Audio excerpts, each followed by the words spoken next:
देश के बॉर्डर के पास वाले गांव में रमेश अपनी पत्नी रीमा और उनके 5 बेटियां रहा करती थी।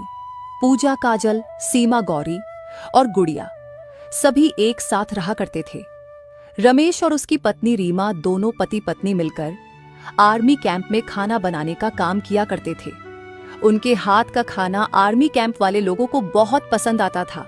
वह लोग ईमानदार के साथ साथ बहुत दयालु भी थे। उनकी गरीबी और ईमानदारी को देखकर फौजी कैंप वाले तनख्वाह से हटकर कुछ पैसे दे दिया करते थे। वह लोग अपनी जिंदगी हंसी खुशी से गुजार रहे थे, पर यह खुशी शायद भगवान को मंजूर नहीं था। एक दिन, जय हिंद कर्नल साहब, आज खाना में क्या खाएंगे आप लोग? कुछ भी बना दीजिए, ऐसे भी आप लोग के हाथ का खाना बहुत ही स्वादिष्ट होता है। तो ठीक है, गोभी की सब्जी और पूरी बना देती हूँ। दोनों खाना बनाने में लग गए कि तभी बाहर से गोलीबारी की आवाज सुनाई देने लगी। तभी कर्नल चिल्ला के बोलते हैं, हमारे कैंप पर दुश्मन देश ने हमला कर दिया है, सभी अपना पोजीशन ले लो। सभी ने हथियार लेकर पोजीशन ले लिया। रमेश और रीमा रसोई के अंदर छिपे रहे और बाहर लड़ाई छिड़ गई। अजी सुनते हो, घर पर हमारे इंतजार में हमारे 5 बेटियां बैठी हैं। अगर हम लोगों को कुछ हो गया तो वे सब कैसे रहेंगे जी? मुझे बहुत डर लग रहा है। शुभ शुभ बोलो रीमा, हम लोगों को कुछ नहीं होगा। रमेश और रीमा को बहुत डर लग रहा था। उसे अंदर से बहुत घबराहट सी हो रही थी, ऐसे मानो जनवरी में भी पसीने निकल रहे हों।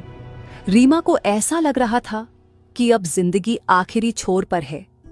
उन लोगों के आंखों में नमी और अपनी 5 बेटियों की परछाई दिख रही थी। क्या शुभ शुभ बोलूं जी? बाहर गोलियों की बौछार हो रही है और हमें अपनी बेटियों की चिंता हो रही है। हमने अपने जीवन में अपनी बच्चियों के लिए कुछ भी पैसा बचा कर नहीं रखा है। पता नहीं क्या होगा उन लोगों का भविष्य। हे भगवान, मेरी बच्चिया पर रहम करना। यह लोग आपस में बात कर ही रहे थे और बाहर लड़ाई चल रही थी। तभी रमेश ने खिड़की से देखा कि एक दुश्मन कर्नल को पीछे से मारने के लिए तैनात है। तभी रमेश ने दौड़ लगाई और कर्नल को धक्का दे दिया। कर्नल तो बच गया, लेकिन रमेश को दुश्मन की गोली से मौत हो गई। यह देखकर रीमा अपने आप को रोक न सकी। रोते हुए रमेश के पास पहुंची। तभी फिर से दुश्मन ने रीमा पर हमला कर दिया और वहीं पर रीमा की भी मौत हो गई। कर्नल तो बच गया, लेकिन वह पोस्ट देश के हाथ से निकल गया। दुश्मनों ने बाघा पोस्ट नाम के उस पोस्ट पर अपना कब्जा जमा लिया। 5 बेटियों को जब अपने माता पिता की मौत के बारे में पता चला, तब वह बहुत रोए। माँ पापा, आप लोग हमें छोड़कर क्यों चले गए? अब हम लोग का क्या होगा? हम लोग अनाथ हो गए। अब हमारी जिंदगी पूरी बर्बाद हो गई। माँ पापा, प्लीज लौट आओ। माँ पापा, ये जिंदगी आपके बिना बेकार लग रहा है। यह कहकर रमेश की 5 बेटियां फूट फूट कर रो रही थीं। अब उनके घर में कमाने वाला कोई नहीं था। उनके घर पर 5 दिन से चूल्हा नहीं जुड़े थे। फौजी के आदमियों ने उन लोगों को कुछ पैसे दिए थे, जिसे कुछ दिनों तक घर का राशन पानी आ रहा था।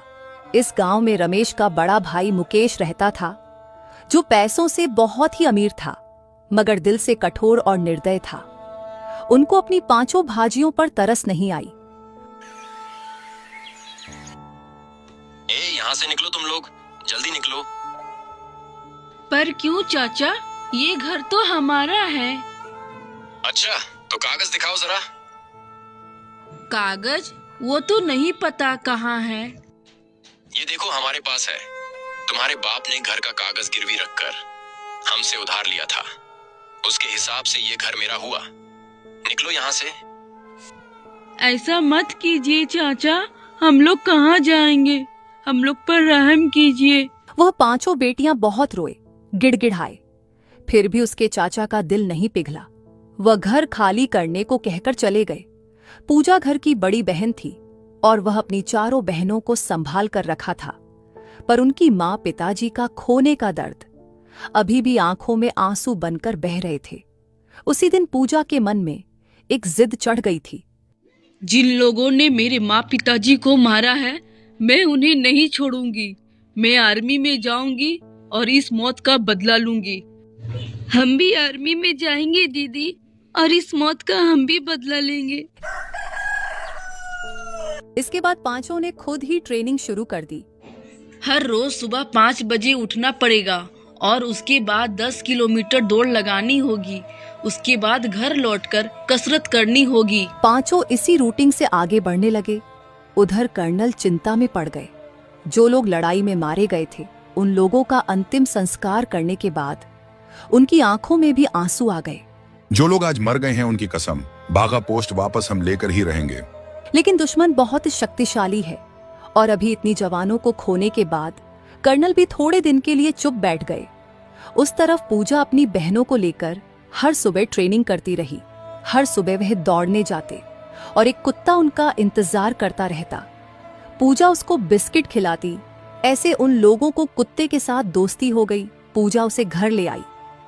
आज से तू हमारे साथ रहेगा। तू हमारे परिवार का हिस्सा है और तुझे भी सुबह उठकर दौड़ लगानी होगी। फिर से पूजा का चाचा महेश वहां आ जाता है। पूजा का घर खाली न देखकर वह आग बगुला हो जाता है और घर से सारा सामान निकाल कर फेंक देता है। सभी बहनों को मजबूरन घर छोड़कर जाना पड़ता है। महेश के पास बहुत पैसा था। वह क्या करता था, किसी को कुछ नहीं मालूम। इस महेश के पास इतने सारे पैसे आए कहां से? मैं तो उसे आज तक कोई काम करते देखा नहीं। पता नहीं यार, क्या करता है वो? कोई झोल झाल वाला काम तो नहीं करता। लोग बस बातें बनाते थे, लेकिन उसका पैसा देखकर उसके साथ कोई पंगा नहीं लेता था। इसलिए पूजा और बाकी चारों को भी किसी से कोई मदद नहीं मिली। महेश ने सबको मना करके रखा था। सुनो गांव वालों, अगर मेरी पांचों भतीजियों को किसी ने अपने घर में जगह दी तो मैं उसे गांव से निकाल दूंगा। इसी डर से पांचों को किसी ने अपने घर के अंदर घुसने तक नहीं दिया। पूजा ने कहा, कोई बात नहीं बहनों, हमें हमारी मंजिल तक टिके रहना है, चाहे कुछ भी हो जाए। उन लोगों को चलते चलते शाम हो गई थी और अब अंधेरा भी होने वाली थी, पर किसी को कुछ भी नहीं मालूम था कि रुकना कहाँ है। बस वे लोग लगातार चलते ही जा रहे थे। तभी पूजा ने देखा कि एक बुढ़िया मटके लिए एक पेड़ के नीचे बैठी है। जब वह लोग उसके समीप पहुंचे, तब उसे बूढ़ी औरत ने कहा, सुनो बेटा, यह मटका क्या मेरे घर तक पहुंचा दोगी? पास में ही मेरा घर है। हाँ दादी माँ, क्यों नहीं, आप आगे आगे चलो, मैं आपके मटका आपके घर तक पहुंचा देती हूँ। इस तरह पूजा मटका लेकर उस बूढ़ी औरत के घर तक पहुंचा देती है। तभी वह बूढ़ी औरत उन लोगों से पूछती है, बहुत बहुत धन्यवाद तुम्हारा। अब तो रात होने वाली है बेटा, और तुम लोग पांचों उधर कहाँ जा रही हो? तभी पूजा उसे बूढ़ी औरत को अपनी सारी कहानी बता दी कि कैसे उनके माता पिता इस दुनिया को छोड़कर चले गए और उनके चाचा ने उन्हें कैसे घर से निकाल दिया। यह सुनते ही बूढ़ी औरत के आंखों में आंसू भर आए और उन्हें अपनी जवान फौजी बेटे की याद आ गई, जो उसे दिन दुश्मनों के हमले से मौत हो गई थी। बेटा, यह छोटा सा मेरा घर है। तुम लोगों को कहीं जाने की जरूरत नहीं है। मेरे घर में रह सकती हो। और हाँ, तुम लोग अपना रूटिंग जारी रखना, क्योंकि तुम लोग दुश्मनों से बदला ले लोगी तो मेरा भी कलेजा में ठंडक पड़ जाएगा।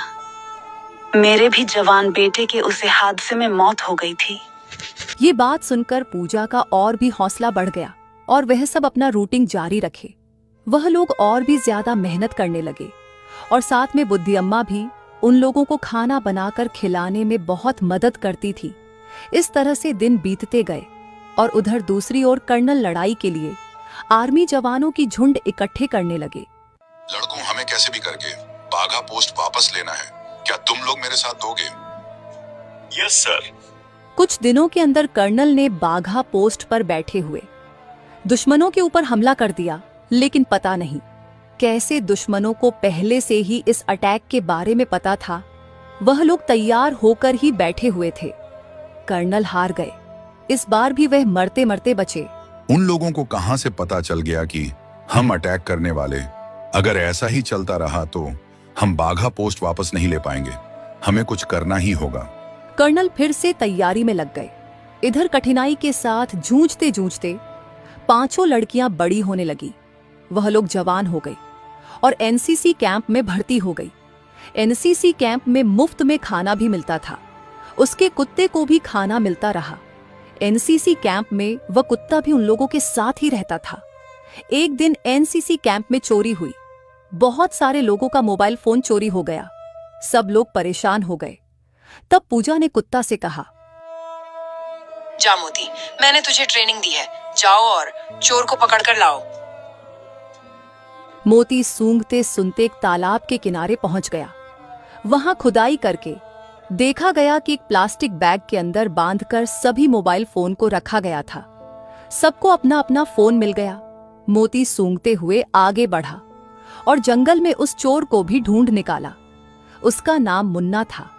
मुन्ना को देखकर पूजा को कुछ याद आ गया। मैंने तो एक बार इसे चाचा के घर पर देखा था।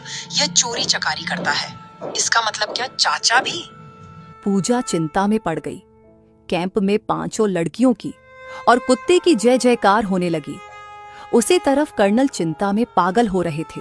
इतने दिनों में उन्होंने कुल मिलाकर 9 ऑपरेशन किए थे, लेकिन हर एक बार दुश्मन को पहले से अटैक के बारे में पता था। ये कैसे हो रहा है? आखिर में उन लोगों के पास सटीक इंफॉर्मेशन कैसे पहुंच रही है? दूसरी ओर महेश का जमीन जायदाद बढ़ता गया। उसने बड़ा घर बना लिया, बड़ी गाड़ी खरीद ली। गांव वाले उसके पीठ पीछे और ज्यादा बातें करने लगे। पक्का कुछ घपला करता है ये, नहीं तो इतना पैसा तो डाकुओं के पास भी नहीं है। उधर मुन्ना को छोटा मोटा चोर समझकर 2-3 थप्पड़ मारकर छोड़ दिया गया। अगले दिन कैंप में कर्नल साहब आए आर्मी सिलेक्शन के लिए और उनकी नजर पूजा और बाकी 4 लड़कियों पर पड़ी। लड़कियों होकर आर्मी ज्वाइन करना चाहती हो, डर नहीं लगता? नहीं साहब, हम लोगों का एक मिशन है। अच्छा, तो कैसा मिशन? तब पूजा ने सारी बात बताई। ये सब सुनकर कर्नल की आंखों में आंसू आ गए। ओ, तो तुम लोग रमेश की बेटियां हो। मुझे बचाते हुए ही तुम्हारे माता पिता ने अपनी जान गंवाई थी, लेकिन मैं आज तक उनके मौत का बदला नहीं ले पाया। मिलकर लेंगे ना सर बदला। 5 का आर्मी में सिलेक्शन हो गया। 5 बहुत खुश हुई, लेकिन अब असली काम करना बाकी था। 5 को स्पेशल टीम में रखा गया। एक रात को स्पेशल टीम की मीटिंग हो रही थी। बागा पोस्ट पर बैठे हुए दुश्मनों पर 10वां अटैक का ब्लूप्रिंट तैयार किया जा रहा था। तभी पूजा ने देखा कि मुन्ना खिड़की के बाहर खड़े होकर दूर से सब कुछ सुन रहा है। पूजा ने कर्नल को यह सब बात बताई। तो चलो मिलकर उसे पकड़ते हैं। नहीं सर, ये छोटा आदमी है। ये इतना बड़ा काम खुद से नहीं कर सकता। जरूर इसके पीछे किसी का हाथ होगा। हम मुन्ना का पीछा करते हैं। पूजा और कर्नल ने चुपके से मुन्ना का पीछा किया और मुन्ना जिसके पास गया वह देखकर पूजा खड़ी रह गई। इसका मतलब चाचा ही हर बार दुश्मनों को खबर दी। महेश ने मुन्ना से कहा, बस तू ऐसे ही इंफॉर्मेशन ला मुन्ना, तुझ में माला माल कर दूंगा। दुश्मनों से बहुत पैसा मिलता है मुझे। तभी कर्नल ने मुकेश पर बंदूक तान दी और पूजा ने मुन्ना पर। दोनों को अरेस्ट किया गया और आजीवन कारावाही की सजा दी गई। इस बार दुश्मनों को खबर नहीं मिली। उसके ऊपर अचानक से हमला किया गया। दुश्मन पूरी तरीके से हिल गए। इस बार भी कर्नल को पीछे से दुश्मन मारने के लिए आया, लेकिन अचानक से वहां मोती आ गया और उसने दुश्मन की छाती पर छलांग लगाई और उसे नोच नोच कर मार डाला। कर्नल बच गए। कर्नल, पूजा और बाकी 4 ने मिलकर बाघा पोस्ट वापस ले लिया। माँ पापा, आज हमारा सपना पूरा हुआ है। आज हम लोगों ने आप दोनों की मौत का बदला लिए हैं। सभी बोलो, भारत माता की जय, भारत माता की जय। कर्नल बहुत खुश हुए। उन्होंने मोती को आर्मी ट्रेनिंग के लिए भेज दिया और वहां से मोती को भी आर्मी में नौकरी मिल गई। 5 को बड़ा ऑफिसर बना दिया गया। रहने के लिए घर दिया गया और उसके बाद से 5 खुशी खुशी देश की सेवा करने लगे।